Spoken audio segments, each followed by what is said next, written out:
Hola, ¿cómo están? Bienvenidos a otra tarde más, donde ustedes y yo nos encontramos para estas charlas de la salud mental, para estas charlas acerca de cómo vivir mejor, para estas charlas que nos enriquecen los unos a los otros.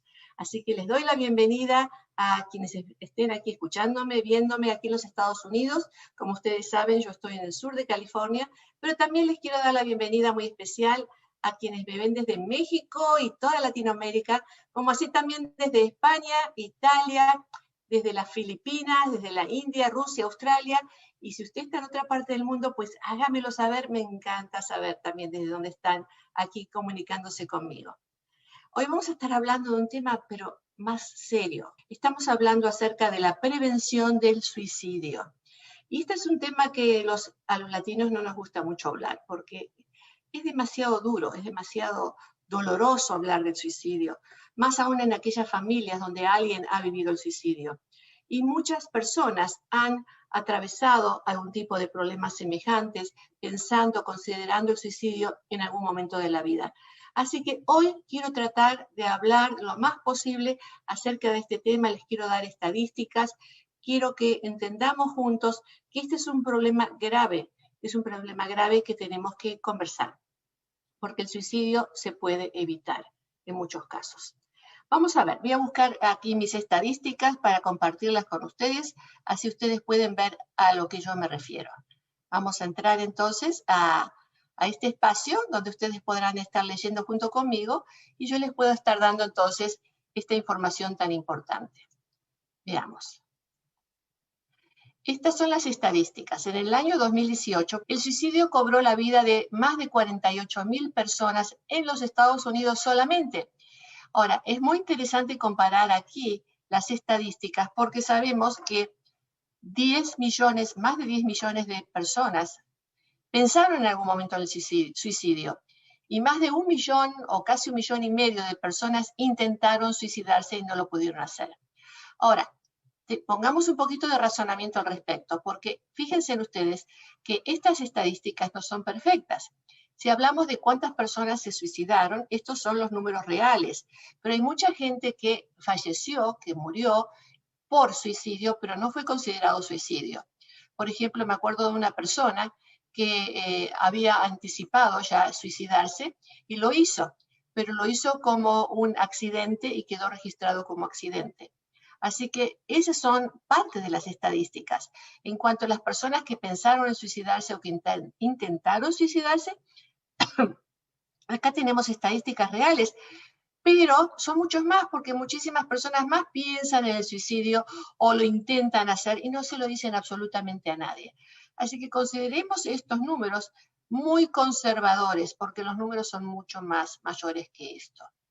Las estadísticas nos muestran que el suicidio afecta a todas las personas de cualquier edad, de cualquier género, de cualquier raza, de cualquier etnia, pero constatemos que es la segunda causa de muerte entre los jóvenes de los 10 a los 24 años. ¡Wow! Esto nos hace pensar mucho porque sabemos que los adolescentes principalmente, que no saben cómo confrontar una crisis, que los deja la noviecita o el noviecito, van a confrontar la idea de un suicidio cuando se sientan que ya no tienen opciones en la vida. Y claro, como personas ya adultas, sabemos lo que pasábamos en nuestra vida de adolescentes y a veces queremos extenderle la mano a un adolescente y no sabemos cómo. Por eso hoy es muy importante que hablemos de estos temas. El suicidio puede evitarse. Saber cuáles son las señales de advertencia del suicidio y dónde obtener ayuda puede servir para salvar muchas vidas. Fíjense que la gente que sobrevive a un suicidio, la gente que ha pensado en suicidarse, la gente que ha intentado suicidarse pero no lo ha hecho, es la gente que puede reportar todas estas cosas. La gente que ya no vive, que ya no está aquí, no lo puede reportar, ¿no es cierto? No puede reportarnos qué es lo que pasó por su mente en ese momento, pero tenemos suficiente evidencia como para poder discutir este tema, analizarlo y ver que sí se puede evitar. Que sí se puede evitar. Por lo general, la persona que piensa en suicidarse lo está pensando por un buen tiempo. No es algo que es de inmediato. Entonces, entre ese pensamiento, ese arreglo y el llegar al momento decisivo pasa bastante tiempo y ese es el momento en que podemos actuar para ayudar. Vamos a hablar ahora de los posibles señales de riesgo de suicidio. Un atentado de suicidio no se puede predecir, pero es importante tener en cuenta cuáles son los factores de riesgo que nos pueden alertar y que nos pueden hacernos poder ayudar a esa persona a evitarlo. El 90% de los casos de las personas que van a un suicidio es porque tienen problemas de salud mental, tales como depresión, ansiedad, desorden bipolar, algún tipo de psicosis, esquizofrenia. Es decir, generalmente son personas que están en una profunda depresión. La persona que está en una profunda depresión, por lo general no se trata de suicidar porque está tan deprimido que ni siquiera tiene la energía para hacer eso. Las personas que generalmente logran suicidarse cuando están deprimidos es cuando van saliendo de la depresión y tienen la energía para poder hacerlo. Entonces, no siempre saber que alguien está saliendo de la depresión es una forma de poder pensar, es una forma de entender que ya está fuera de riesgo. No lo es. Hay muchos factores que intervienen como para que una persona quiera suicidarse. Los trastornos de personalidad, las personas que son muy narcisistas y que les ha ocurrido algo terrible en la vida, que ya piensan que de que ser las grandes maravillas del mundo ahora se sienten que no son nada, por ejemplo, o las personas sociópatas, psicópatas, también es muy posible que lleguen al suicidio. Ustedes lo comprobaron, aquellas personas que tienen problemas de salud mental y que han terminado con vidas de otras personas en esas balaceras, de matar gente que hemos visto en los últimos años tan terribles y después se suicidan, pues son problemas de enfermedad mental severos. Así que esas personas están a riesgo de suicidio, claro, están a riesgo también de homicidio. Pero como estamos hablando del suicidio, hablemos de esto en este momento. Las personas que pasan por crisis emocionales importantes también pueden estar a riesgo. Y eso puede ser un divorcio, eso puede ser un abandono, eso puede ser la muerte de alguien. Es decir, una crisis emocional puede llegar a un suicidio también. Más que nada en las personas que son impulsivas o agresivas. Porque las personas impulsivas no lo piensan dos veces, actúan. Si pensaran dos veces, no actuarían de la forma que actúan. Y entonces el riesgo de suicidio o de hacer algo de lo cual se arrepentirían después no es posible. También cuando hay una historia de trauma o abuso, aquellas personas, por ejemplo, que veo en mi oficina, que han vivido trauma y abuso durante años y años y llega un momento que pasa otra cosa más que ya dicen, bueno, ya esto ya es insoportable, ¿no? Esas personas están más a riesgo de un suicidio. En los pensamientos suicidas, las personas están viendo el mundo como en un túnel, ¿no? Cuando uno va en un túnel que ve todo alrededor cerrado, pero no hay salida al final de ese túnel. Están en ese túnel, no pueden ver nada más de lo que les está ocurriendo. Les falta una esperanza de poder hacer las cosas mejor, se sienten entonces desesperados, tienen ese dolor emocional tan intenso que no pueden con él, es mucho más allá de lo que pueden. Tienen una memoria de todas las cosas negativas que le pasaron en la vida. No se acuerdan de las otras, solamente las cosas negativas. Eso es lo único que se acuerdan.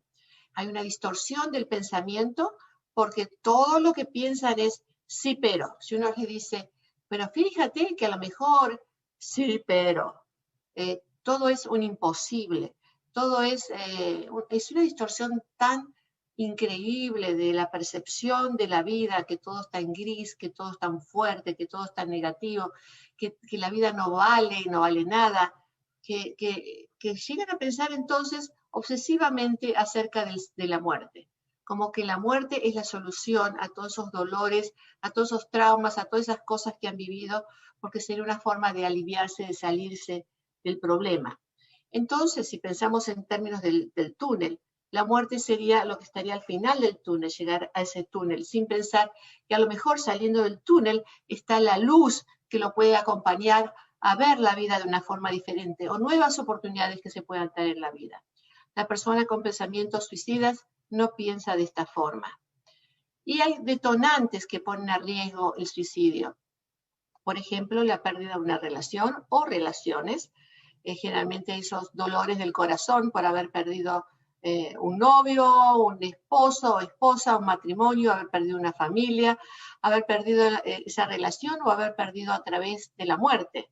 Cuando se le muere un hijo, por ejemplo, a alguien, ese dolor tan terrible que debe sentir una madre o un padre cuando se le muere un hijo. El consumo de alcohol o de drogas es lo que hace que muchas personas actúen de cierta forma que luego se van a arrepentir y se pueden arrepentir muy fácilmente estando bajo los efectos del alcohol o de las drogas, que hacen que hagamos cosas que de otras formas no haríamos.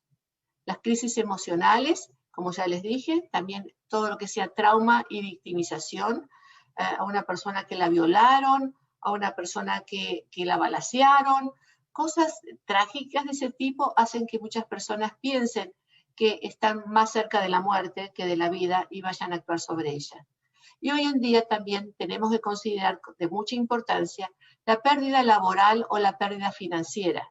Es decir, cuando una persona ya no tiene trabajo y se siente que, por ejemplo, que ya no va a haber más futuro en su vida, que no le puede dar cómo de comer a sus hijos, eso hace que mucha gente piense también en el suicidio. Hay ciertas vulnerabilidades que ponen a riesgo a una persona al suicidio, como las enfermedades físicas mayores, como lo que le pasó a Robin Williams, ¿se acuerda? Cuando lo diagnosticaron con demencia, como que iba ya en proyecto esa demencia y no lo pudo tolerar. O personas que viven con dolor, personas que viven con dolor crónico, que no pueden hacer absolutamente nada, que necesitan de alguien que los atienda, que les ayude, alguien que esté con ellos, porque de otra forma no pueden vivir. Esas personas están a alto riesgo de suicidio. Otra condición para estar en alto riesgo de suicidio es cuando hay intentos anteriores. Esas personas que han intentado anteriormente seriamente, lo han intentado y no han sido, no han sido exitosos en lograr el suicidio, es probable que lo intenten nuevamente. Y los antecedentes familiares de suicidio, cuando falleció por suicidio el padre, la madre, un hermano, hace que esta persona en su depresión, en querer estar más cercano a ese ser querido, vaya a tratar del suicidio también. Hay ciertas situaciones que ponen más a riesgo el suicidio, como es tener armas de fuego en la casa. Fíjense ustedes que no todas las personas se suicidan con armas de fuego, sino hay otra forma de suicidarse. Pero si una persona quiere matarse y tirarse por un puente, desde la terraza de un lugar o colgarse, tiene que hacer muchas cosas antes en la preparación de ese suicidio. Y generalmente las personas que sobreviven ese tipo de situaciones nos cuentan que en la preparación para el suicidio cambiaron de idea. Pensaron en los hijos, pensaron en la familia, pensaron que a lo mejor las cosas podrían cambiar, se dieron una nueva oportunidad y dejaron ese intento. Pero cuando uno está desesperado y hay un arma de fuego en la casa, realmente la situación es mucho más difícil. También es importante considerar los grupos de suicidio, los cultos que han llevado a cantidades de personas al suicidio, suicidios masivos. Para considerar es cuando una persona deja una nota de despedida diciendo te quiero mucho, esto no tiene nada que ver contigo, es mi vida y yo quiero. Ese tipo de cartas de despedida hay que tomarlas con mucha seriedad porque la intención está ahí y es muy probable que la continúe. El desprendimiento de posesiones, cuando la persona comienza a regalar sus propiedades a sus hijos o a sus seres queridos, hace notas, documentos, diciéndole doy de poder de mis finanzas a tal persona, o hasta arregla sus propios funerales. Esas personas son las que podemos ponerle el ojo porque están más en peligro de un suicidio. Hay ciertas consideraciones que también podemos tomar en cuenta para considerar que podría ser de más alto riesgo la situación, principalmente cuando la persona se siente aislada, sola, sin apoyo de nadie. Esa persona entonces se siente que no tiene con quién contar y es posible que se aproxime más a estas ideas. Es posible también que tenga ese estigma que tratamos tanto de eliminar, que es el estigma de poder pedir ayuda. Las personas que no piden ayuda son las que están a más alto riesgo. Las personas que piden ayuda están a menor riesgo. La falta de atención médica o de salud mental, cuando piensan que no hay atención médica en el lugar donde viven o de salud mental, y generalmente hay en todos lados, hay ayuda de salud mental y salud física. Aquí en los Estados Unidos o en otras partes del mundo también. Las creencias culturales y religiosas, creencias de que el suicidio es una solución noble a un dilema personal. Esto lo vemos en algunas culturas, y es muy importante reconocerlo, que algunas personas piensan que es más honorable quitarse la vida antes que sentir la humillación de lo que han vivido. Por ejemplo, alguien que ha estado en la cárcel o alguien que ha sido sentenciado por algún acto, por una violación o algo así, muchos de ellos consideran el suicidio como ya la falta de posibilidades de reajustar su vida y hacer algo mejor. O el suicidio de los allegados en la vida real o a través de los medios de comunicación o internet, cuando nos enteramos que alguien conocido se ha suicidado, eso trae muchas ideas de suicidio. Como dije, ¿se acuerdan ustedes en la época de Robin Williams, que aumentó la cantidad de suicidios en aquella época?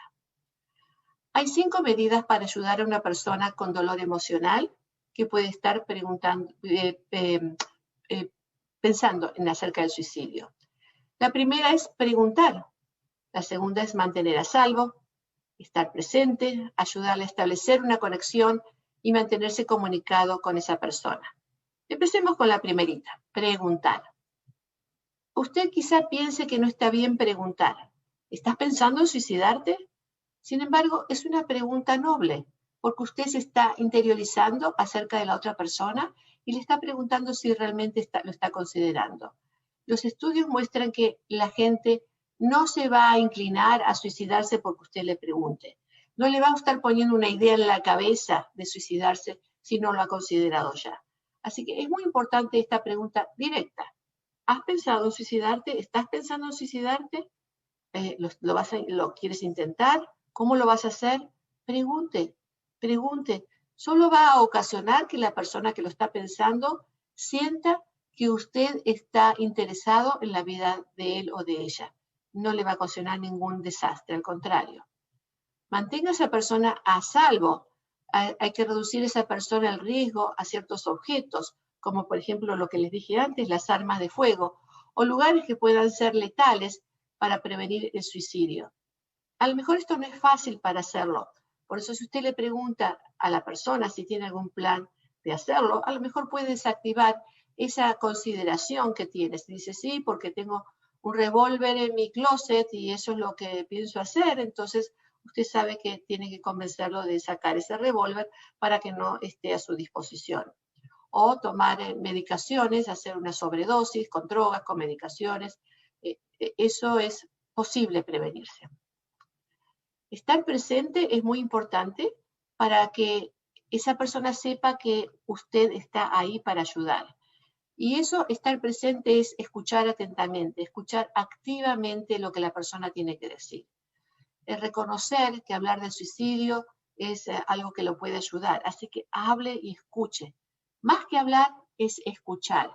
Escuchar significa no criticar, significa escuchar activamente. Escuche lo que le tiene que decir, no le critique. No, pero estás loco, ¿cómo vas a pensar una cosa así?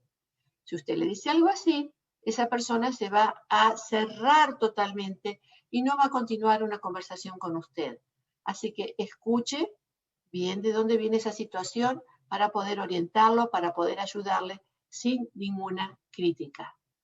Ayude entonces a establecer esa conexión, esa confianza con esa persona para que le confíe a usted, y a lo mejor si usted no se siente muy capaz, entonces poder conectarla con otra persona que sí lo pueda ayudar, ya sea alguien de la familia, ya sea un psicólogo, un médico, cualquier profesional de la salud, o también puede ser un sacerdote, un pastor, lo que usted piense que sería mejor en ese caso en particular. Y mantenerse comunicado y en contacto con esa persona. Para esa persona que está pensando en quitarse la vida, es importante saber que alguien que está conectado y no que alguien que preguntó y ya no está más allí a su disposición. Así que manténgase ahí en contacto con esa persona para ver qué más puede necesitar. Podemos hablar de 13 razones para vivir. A mí me encanta esto de las 13 razones porque hace tiempito tenemos esta serie en Netflix acerca de las 13 razones y que tienen que ver con el suicidio de un adolescente. Pero lo que pongo aquí son 13 razones muy generales para vivir, en general, reflexiones mías acerca de la importancia de la vida. Porque mientras uno puede pensar en suicidarse, otros pueden pensar en cómo disfrutar de la vida. Y tenemos que pensar entonces en esas posibilidades. Los adolescentes juegan mucho con la idea del suicidio. Yo creo que la mayoría en algún momento de su vida han pensado en el suicidio, más porque están en esa época tan melodramática de su vida diciendo, no, yo me voy a suicidar, ¿no? Y han estado tan de moda, como ustedes saben, eso de lo que los muchachos se cortan en las piernas, en los brazos, en el estómago, que son mini intentos de flagelo, de autoflagelo, no son intentos, es autoflagelo, son mini intentos de suicidio posiblemente, sin querer llegar al suicidio. Son como formas de practicar cómo se siente cuando uno se hace daño a sí mismo, porque el dolor emocional interno es mucho más grave que el dolor físico. Así que esos son alertas también en los adolescentes. Por favor, ténganlas en cuenta. La vida para mí es una invitación para aprender, una escuela. De cada momento, bueno o malo, podemos aprender algo. De cada momento, bueno o malo, ¿sí? Porque de los momentos malos también podemos aprender. Podemos aprender a vivir mejor, podemos aprender de nosotros mismos. Podemos aprender que la vida no necesariamente es como nos dijeron, que todo iba a ser bonito, que como nuestros padres principalmente, padres positivos, ¿no? Porque hay todo tipo de padres también. En realidad no nos preparan de niños a la vida de por sí, ¿no? Nos protegen, nos cuidan y pensamos que así va a ser la vida hasta que después en la adolescencia nos vamos dando cuenta que la vida no es tan así. Y estamos preparados entonces para la vida que no es tan así. Pues la vida tiene de todo un poquito, ¿no? Es una ensalada con muchos ingredientes y también las malas experiencias están en los ingredientes. La cuestión es, ¿qué hacemos con ellas? ¿Aprendemos? Pues si aprendemos, vamos bien. La vida no es estática, está en continuo movimiento como las olas del mar. Cada ola que llega nos trae nuevas experiencias y todas distintas. Y así como a veces parecen ensañarse con las malas, luego llegan las buenas y más refrescantes. No hay mal que dure 100 años, nos dicen, ¿no es cierto? Así que, pues, si estamos en mala onda, en un mal momento, pues llegarán los momentos mejores. Sí que llegarán. La vida para mí es un regalo. Algunos seres, los niños, se van demasiado temprano en la vida, o sea, lamentablemente se van también porque nadie tiene comprada la vida y nadie dice que vamos a vivir hasta los 120 años, así que algunos se nos van y ellos no han tenido la fortuna de conocer la vida. Por lo tanto, es importante reconocer esa fortuna de la vida, ese regalo de la vida, porque la tenemos para disfrutarla, la tenemos para aprender. Es nuestra, es nuestro regalo. No lo desechemos. La vida no solo le pertenece a uno, sino a todos los que nos rodean. A todos los que nos rodean. A toda nuestra familia, a todos nuestros amigos. Debemos cuidar de nosotros mismos porque somos importantes para los demás. Si yo no me cuido a mí misma, pues voy a afectar a quienes me rodean. Si yo no me cuido de la cuestión de la pandemia, voy a afectar a quienes me rodean. Por lo tanto, el cuidado personal es sumamente importante. Cada amanecer es una nueva experiencia y si no la vivimos hoy, pues no sabremos lo que nos perdemos, ¿no es cierto? O sea, tenemos que ir a través de ella para saber qué es el nuevo regalo del día de hoy. Cada día es un regalo, cada día aprendemos algo. Pues a ver, cada mañana hagamos un nuevo despertar diciendo, y a ver, ¿qué va a ser hoy? ¿De qué se tratará el día de hoy? Disfrutemos entonces de la aventura de saber vivir. Nosotros somos los diseñadores de nuestras vidas y podemos cambiar su curso. Encontraremos nuevos rumbos más atractivos que están ahí esperándonos si es que vamos por ellos. Pero si nos quedamos empecinados en el pasado, en todo lo que nos pasó, y si de ahí no nos movemos, no hacemos el esfuerzo por movernos, entonces no vamos a poder encontrar ese nuevo curso. Tenemos nosotros que diseñarlo, está en nuestras manos poderlo diseñar. ¿Un trauma? Sí, un trauma puede dejar huellas Claro, pero siempre hay alguien para darnos una mano en tiempos difíciles. Lo importante es aceptar esa ayuda. Esas huellas no tienen por qué permanecer para siempre. Esas huellas pueden irse aquietando con el paso del tiempo. Esas huellas pueden irse aquietando mucho más rápidamente con una buena terapia. Así que aquellas personas que han vivido un trauma lo tienen que considerar como que es un trauma que ha ocurrido, que ha pasado, que es parte del pasado, que es una experiencia negativa de la cual vamos a aprender para vivir mejor. Y no tiene que estar con nosotros en el presente. Si está con nosotros es como una memoria del pasado, pero no vivirla como presente. Hacer esfuerzos y lidiar con los problemas nos enseña a saber qué tan fuertes somos.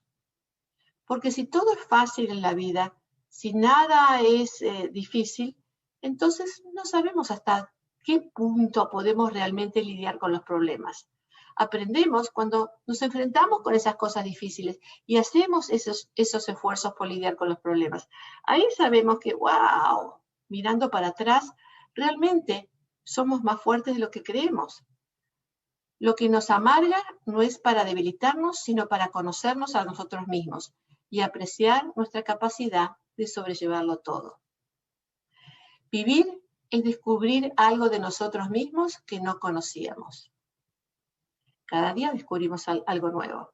Por lo tanto, aceptemos la invitación para encontrar nuestras fortalezas que sin duda existen. Aprendamos de nuestra propia vida.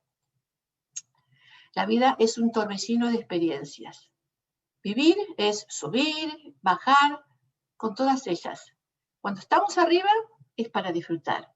Cuando estamos abajo es para recordar que podemos volver a estar arriba y que no hay lugar para bajar más de lo que hemos bajado. Podemos acordarnos de los buenos momentos. No tenemos que ser selectivos solamente de las cosas terribles que nos pasaron en la vida. A todos nos pasan cosas. También tenemos que acordarnos de la belleza de la vida, de todas las oportunidades que hemos tenido, que seguimos teniendo, de la gente que nos quiere, de la gente que es importante para nosotros, de todas esas vivencias que nos hicieron en algún momento sentir bien o que nos hacen sentir bien y tenerlas bien presentes. Vivir es amor o vivir es amar.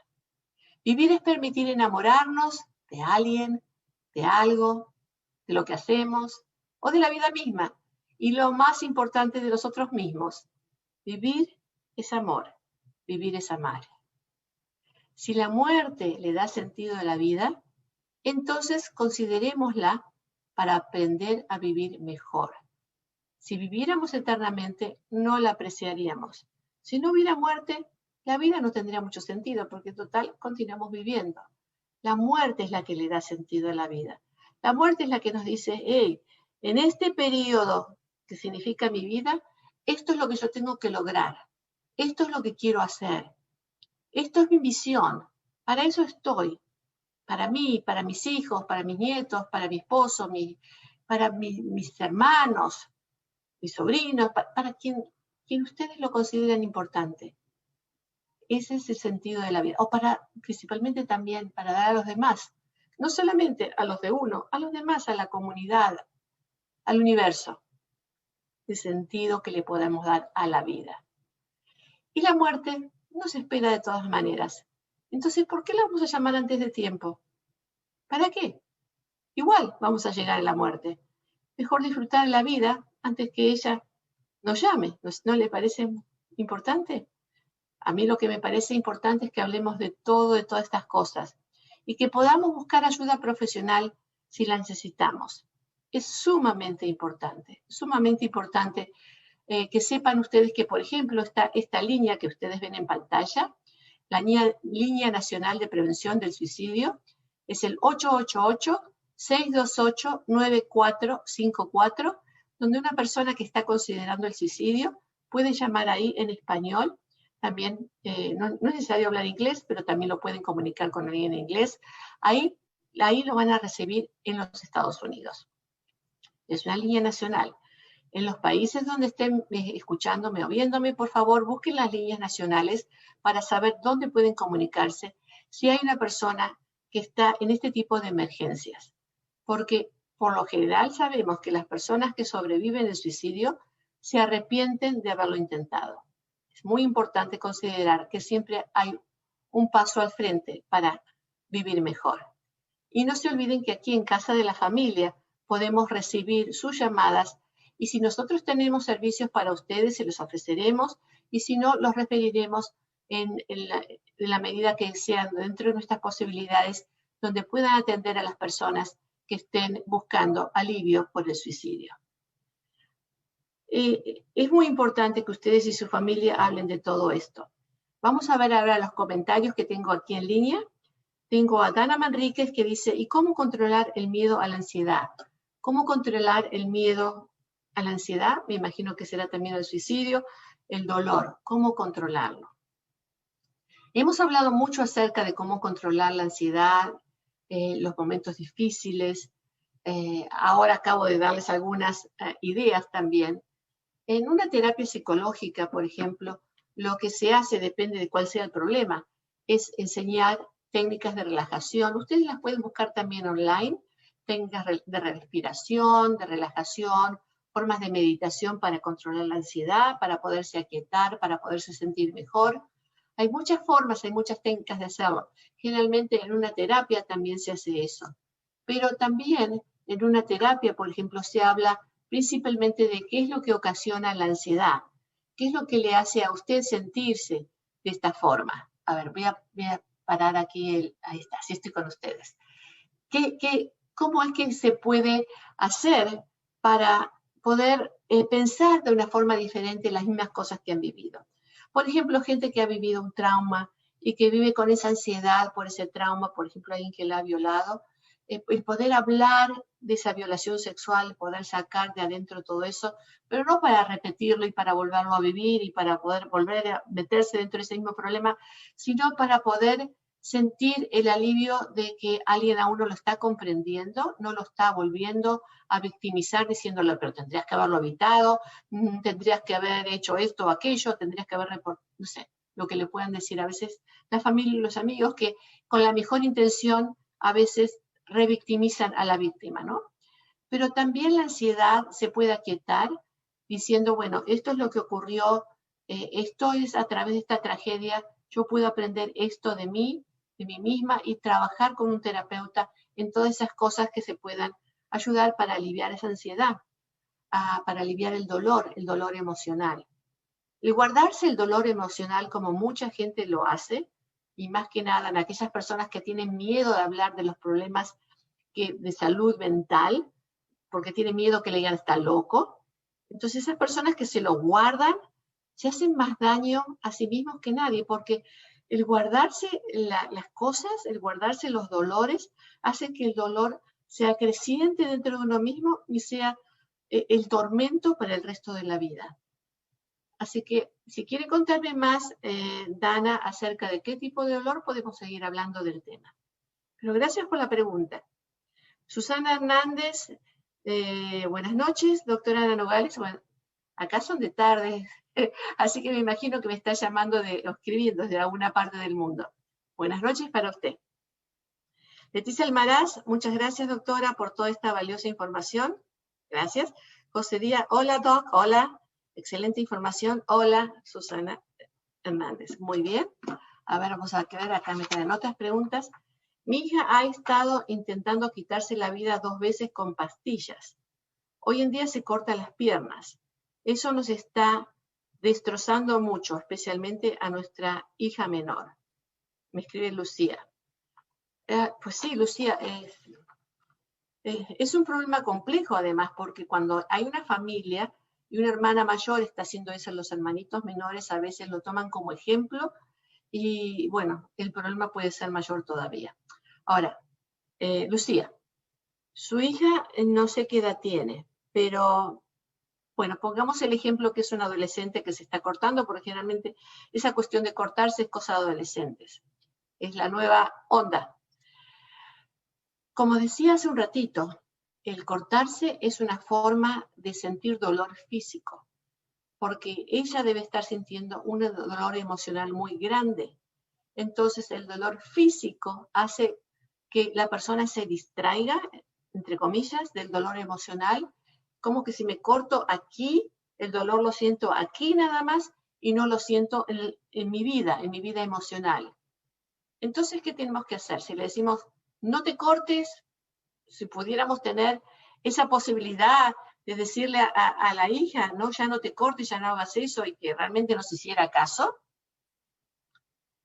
que lo dudo, porque cuando los padres dicen algo a un adolescente, al quien menos le prestan atención es a los padres.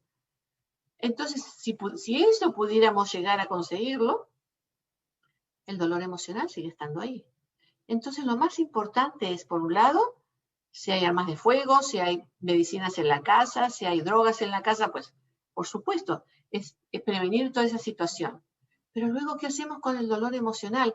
Que es la base, que son las raíces de lo que está ocurriendo con esta muchacha. Eso es lo que tenemos que trabajar. Mija, ¿qué te pasa? ¿Cuál es tu dolor? ¿Qué es lo que te está doliendo tanto que haces eso? No prestarle tanto atención entonces a la conducta de lo que hizo en este caso, sino al dolor emocional que está detrás de eso. Muchos adolescentes, acuérdense ustedes que no quieren decir cuando han sido abusados sexualmente, por ejemplo, porque les da muchísima vergüenza, porque les parece que van a ser castigados, o porque fue un familiar en la familia y no quieren traer más problemas dentro de la familia. Díganle, confía en mí y por favor, cuando confíen en usted, no la critiquen o no lo critiquen. Hablen, escuchen, ayuden a esa personita a hablar de ese dolor emocional. ¿Cómo puedo saber si mi hijo tiene tendencias suicidas? Pregunta Gonzalo. Pues, ¿cómo saber si tiene tendencias suicidas? Acabamos de dar muchas, lo que le decimos en inglés los red flags, las banderitas de alerta que nos dicen cuidado, ¿no? Puede ser que esté aislado, puede ser que no quiera hablar con nadie, puede ser que no tenga apetito, puede ser que no quiera salir de la cama y esté durmiendo todo el día, puede ser, o sea, todos los indicios de depresión, que son los que les estoy diciendo, son los que nos pueden traer alerta para pensar, mi hijo puede estar a riesgo.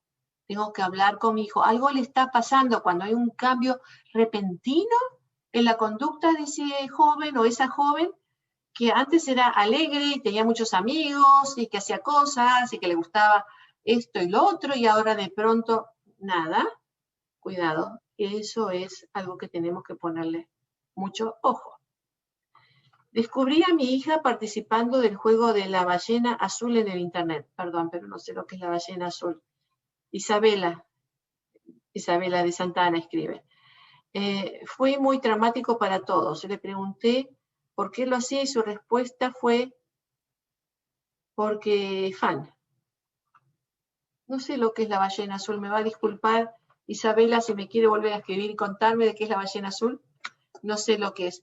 Pero bueno, aunque no sepa lo que es, si usted sabe lo que es, entonces quizá pueda sentarse con su hija Isabela, con su hija, y mirar eso de la ballena azul y criticarlo justamente con ella.